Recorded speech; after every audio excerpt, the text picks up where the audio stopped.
여러분, 혹시 이런 얘기 들어보셨어요? 항암제를 만들던 바이오 기업이 어느 날 갑자기 전기차 회사랑 손을 잡고 암호화폐 사업에 뛰어든다는 이야기? 정말 소설에나 나올 법한 일인데 이게 최근 미국 주식시장에서 실제로 벌어진 일입니다.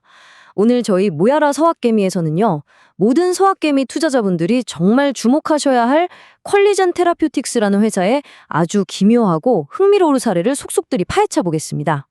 정말 황당하게 들리시죠? 하지만 이건 엄연히 나스닥에 상장된 기업의 실제 이야기입니다. 그리고 그 배경을 들여다보면요. 생존을 위한 처절한 몸부림, 그리고 절박함 속에서 찾은 새로운 기회가 뒤섞여 있는 아주 드라마틱한 스토리가 숨어 있습니다. 자, 그럼 이 회사를 하루아침에 완전히 뒤바꿔 놓은 그 충격적인 소식부터 한번 살펴볼까요?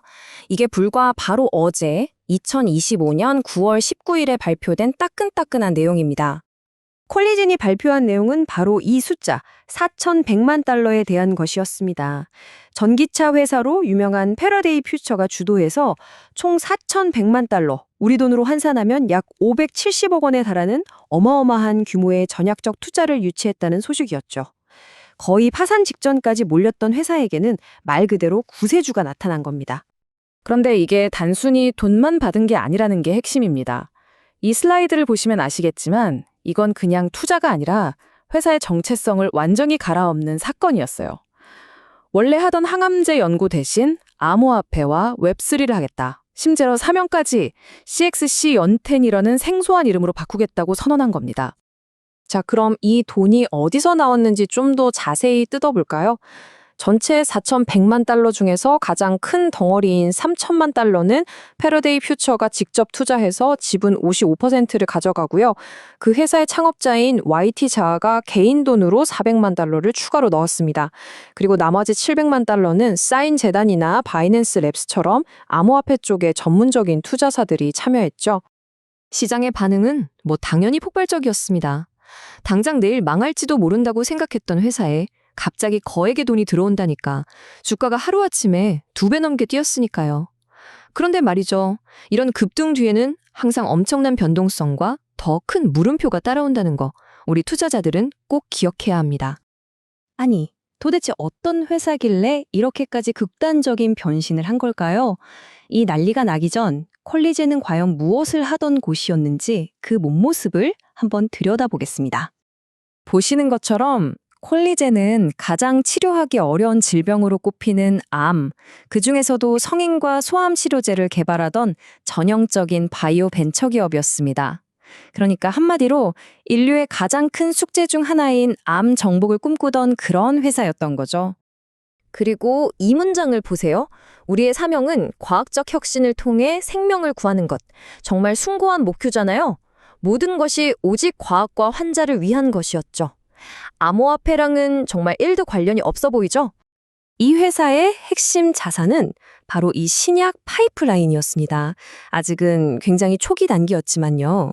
특히 저 첫 번째 QN3.2라는 후보 물질은요. 췌장암 치료제로 미국 FDA로부터 희귀의약품 지정까지 받았어요. 이게 뭐냐면 희귀질병 치료제 개발을 장려하기 위해서 FDA가 여러 혜택을 주는 건데 바이오 기업한테는 정말 큰 훈장 같은 거거든요. 그니까 이 회사가 그냥 어중이 떠중이 회사가 아니었다는 게 중요해요. 2021년에 나스닥에 상장도 했고 꾸준히 연구 개발해서 FDA 승인도 받고 유망한 데이터도 발표하고 있었단 말이죠. 비록 재정적으로는 엄청나게 힘들었지만 과학적인 측면에서는 나름대로 성과를 내고 있던 진지한 기업이었습니다. 자, 그렇다면 그렇게 숭고한 사명을 가지고 연구를 하던 회사가 왜 갑자기 암호화폐라는 전혀 다른 길로 가게 된 걸까요? 언제나 그렇듯 그 답은 돈에 있었습니다. 재무제표를 한번 보시죠. 자, 보세요. 숫자 0, 이게 뭘 의미할까요? 2024년 회계연도, 그러니까 1년 동안의 총 매출입니다. 0원. 네, 단 한 푼도 못 벌었다는 얘기예요. 상장 회사가요, 오로지 연구 개발에 돈을 태우기만 하고 있었던 겁니다. 돈은 한 푼도 못 버는데 나가는 돈은 어마어마했습니다. 이게 바로 연간 순손실인데요. 약 700만 달러, 우리 돈으로 거의 100억 원 가까이 되는 돈이 그냥 매년 공중으로 사라지고 있었던 거죠. 이런 속도라면 버틸 수 있는 시간이 얼마 남지 않았다는 명백한 신호였습니다. 그리고 이 숫자가 결정타입니다. 2023년 말 기준으로 주주 자본이 마이너스였어요. 이걸 우리가 흔히 완전 자본 잠식이라고 부르죠. 이게 무슨 뜻이냐면 회사가 가진 모든 자산을 당장 다 팔아치워도 빚도 다 못 갚는 사실상 식물인간 상태였다는 겁니다. 법적으로는 이미 파산 상태나 다름없었죠. 이 차트를 보시면 상황이 한눈에 들어오죠. 회사가 가진 자산은 200만 달러인데 갚아야 할 빚은 410만 달러, 2배가 넘습니다. 이런 회사를 누가 선뜻 도와주려고 하겠어요. 정말 벼랑 끝에 몰려 있었던 겁니다. 결국 시간과의 싸움이었던 겁니다. 전문가들은 퀄리젠이 당장 6개월에서 1년 안에 새로운 자금을 수혈받지 못하면 그냥 역사 속으로 사라질 운명이라고 분석했습니다. 뭐라도 잡아야 했던 정말 절박한 상황이었죠. 이렇게 회사를 완전히 바꾸는 거대한 거래는 돈만 왔다 갔다 하는 게 아니죠. 보통은 회사의 주인, 즉 리더십과 지배구조가 통째로 바뀌게 됩니다. 보시면 아시겠지만 이건 거의 패러데이 퓨처가 회사를 통째로 접수하는 그림입니다.